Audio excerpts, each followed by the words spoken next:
Well, the music that you ended up picking up on wasn't until years later that you guys came together in your senior year, is that right? And up to that point, you'd done rap, folk country. Where did Afro pop come into it, and how did the sound come together that you guys ended up making? Well, the reason that we'd always been trying so many different things and making rap songs and pop songs and folk songs is because we just love so many different types of music. So I remember I personally felt like after having had this rap group for a while, which in some ways everybody was involved in to some extent, and it was, I truly love rap music, and I'd, been rapping in some capacity since I'd been in high school. But I remember having this real distinct feeling that I was really sick of trying to play just with vocals in a laptop, and that I really liked the idea of playing live. And I think everybody else was also excited about the idea of playing live with the band, perhaps for different reasons. And given that we wanted to start a band, and we were already listening to so many different types of music, a natural thought occurred, which is kind of sometimes we weren't that passionate about just rock music at the moment. So, we started to think well, what's the other types of music that we're passionate about that makes sense in this context? And, one of the things that came to mind and that we were excited about was kind of African, guitar pop music, which in and of itself is already kind of an interesting amalgamation of an American instrument with, rhythms from another place and ideas and, harmonies. So that we always kind of looked to that, but even that wasn't the original guiding principle. I think we were also pretty excited about the idea of bringing a kind of Baroque classical feel into the music. You had strings. Yeah, on the first album. Yeah, on all over the first album. I remember when we first made the song Walcott, and Rossum had finished the string arrangements, which were so intricate and beautiful. And I remember us uploading it onto our MySpace page, and it just seemed really funny to me that somebody might come across our kind of whack, little MySpace page with 10 views on it, and suddenly hear these beautiful strings. And I always thought that was really cool, that was kind of part of what we were doing from the start. And so naturally we started to look a bit at the connections between the African guitar music and Baroque music, and it all felt very organic. And even on the first album, we were already from song to song trying different things and experimenting. I was struck that in the description of what it was like when you were playing with Wes Miles in high school, you had 100 songs, more than 100 songs you ended up writing with him, but a large proportion of them were just about objects in his basement, or inspired by objects in his basement. Oh yeah, that was my early lyrical inspiration. Yeah. Were the things around me in my friend's suburban basement that I saw. And to me, it means write about what you know. And your music ended up being this combination of music from all over the world, but lyrics and stories from a kind of middle-class collegiate world gone on. And what was fascinating about that is the reaction to it. Both love, people loving the music and the stories and the lyrics and so on, and then this kind of aggressive reaction against it as well, where people would argue, well, let me read what Village Voice said about the first album. Okay. Vampires Weekend's music, lyrically and sonically, emits the putrescent stench of old money, of old politics, of old high society. Now, what Lizzie mentioned in the New Yorker piece was that punk rebels don't anger anybody anymore. Sexual deviants don't anger anybody or shock anybody anymore. But having these kind of arch stories of aggressive preppiness pissed people off. And my question was, mission accomplished? That's the phrase that came to mind when you read that. I remember at the time, obviously, we were sensitive, and we still are sensitive people, like most people, and you know, it hurts your feelings when somebody says something like that that's just so mean-spirited. But now that we've got, you know, 5 years have passed more or less since that time, it is pretty funny to look back and think about just how wrong some of these people got it, and the fact that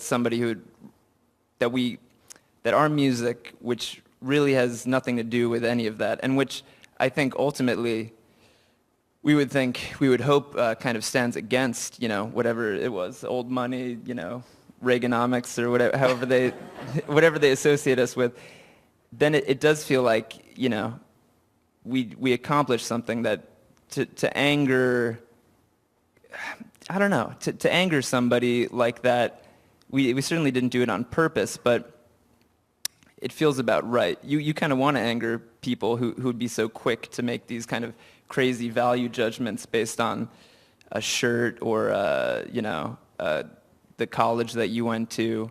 And as time's gone on, I think we've thought more about our relationship to our critics and to our audience. But at that time, they were reacting to our first album, which we totally made in like the kind of nice cocoon of, you know, away from any sort of like harsh criticism. So that wasn't necessarily the goal, but there is something that feels good about it, I guess.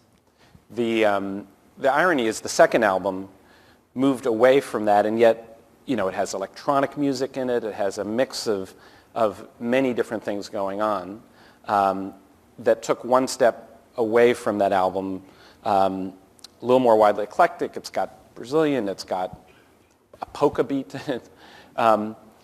But it's still anchored in that first album in some way. People remember it back to the first album and that sound, and then that you've moved on as both, there's not the mention of the collegiate world, and it's not the mention of the same kind of sounds. What were you trying to do on the second album? Were you deliberately trying to move away from the first album? I don't think it was that deliberate, but yeah. I do think that I think we wanted to do something that felt fresh to us at the time, and so we wanted to incorporate new sounds. I think that Western classical harmony is always going to be something that's sort of part of our identity, and I think in every stage of making a song, there's like a moment of, oh well, if we change the chords here, it'll be even more classical, and then sometimes you have to say, hold on, maybe that's a little too classical. Maybe that's just, or maybe that's too sad now. Yeah. What are the ground rules? I mean, you. I think you just got to trust your instincts in a way. But to go back to what you were saying about sort of African guitar music, I think when we would play songs that were inspired by African guitar music or folk music or classical music, we never felt like we were sort of trying to push these things together that didn't belong. It was kind of the opposite. It was more like we felt like these things, we've always found connections in these different musics, and we've always felt like they do belong together, and it wouldn't be that hard to put them together. You each have separate projects. You DJ Chris, you have the electro-funk or the electro-funk band Discovery. What fits in Vampire Weekend? What do you decide has to be out? Like, Chris, what do you feel like you can pull in, and what is just off the reservation here? I mean, I have listened to electronic music at least since college, and it's something that I love, but I also love plenty of pop songs and pop sensibilities. As far as helping do arrangements with the band, usually it's trying to think of what the best bass part is I can come up to for a song. I put out an EP a couple months ago, and that's more just instrumental electronic music, and sort of is its own thing aside from it, but within the band it's about trying to write the best bass part and best serve the song as possible.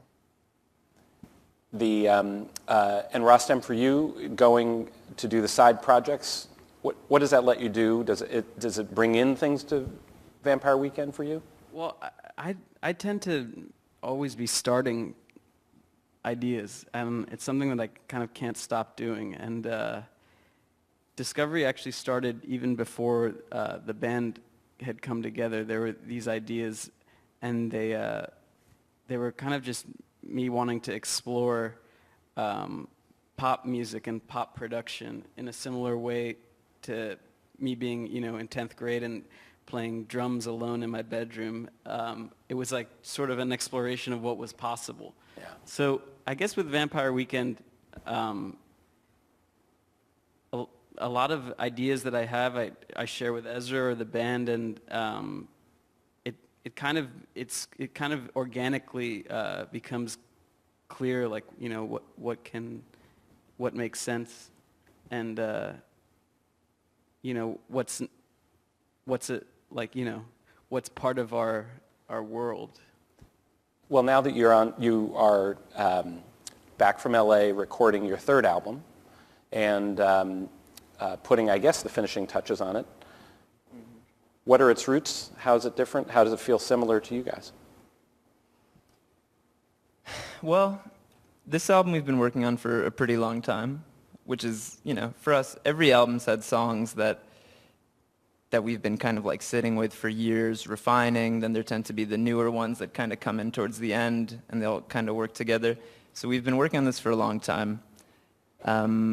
I don't know if we're quite ready to talk too much about what it sounds like, because in some ways those finishing touches that's when you really know. When it's done, it's done. And but I can say that to me, this album definitely feels like the third chapter in this kind of weird book that we've been writing. And I've been thinking more and more about that as we finished it up, starting to think about some of these new songs, connections between songs on the first and second album. And, I'll be very interested to see what connections like our fans make and listeners make. But I do have this distinct feeling that in some ways I like the idea that our albums could be listened to like back to back to back, like that the last song on one album kind of leads right into the first song on the next, which is not to say that there needs to be, that we want them to sound the same. Like on the contrary, we want them to kind of like push the story forward. But there is this, I do have this like real feeling that this is like the third chapter. And I don't know if it's the end of a trilogy and then the next album will be the next trilogy or what, but there is this real feeling that it does fit with the first two, and yet feels very different. How do you write the songs? Does it start with one of you, go to the next? Is it different every time? It's different every time. I mean, when we started out, we would do a slightly more traditional thing, like somebody would have an idea for a song, a verse and a chorus, bring it to the band, we'd arrange it together, and then, as we recorded it, Rostam would always have like more arrangement ideas and production ideas, and we'd finish it. So we did that in the early days, but I found increasingly on this album, a lot of the songs and a lot of the ones that I'm very excited about are ones where Rostam would often make like a beat. And sometimes when we've described this, we'd call this like the hip-hop or the pop way of making a song, as opposed to like the classic acoustic guitar in your bedroom, bring it to the guys vibe. So this is more like hip-hop in that sometimes Rostam will make a beat, which already has a lot of production ideas in it. And then I'll sit and listen to it a lot. Sometimes it could be only 30 seconds, sometimes it could be longer. And then I'll start to write a melody and lyrics on top of it, and then we'll bring it together, and then we can all throw in ideas on how to finish it. But more and more I found that that's the most exciting way to write songs, because a lot more unexpected ideas can come up when you're getting something that somebody else made that you have no idea where it came from. You immediately have your own associations when you hear it, and that from there you start to write lyrics and melodies. And I truly feel that you end up with something probably a little more unique than you would have gotten by yourself.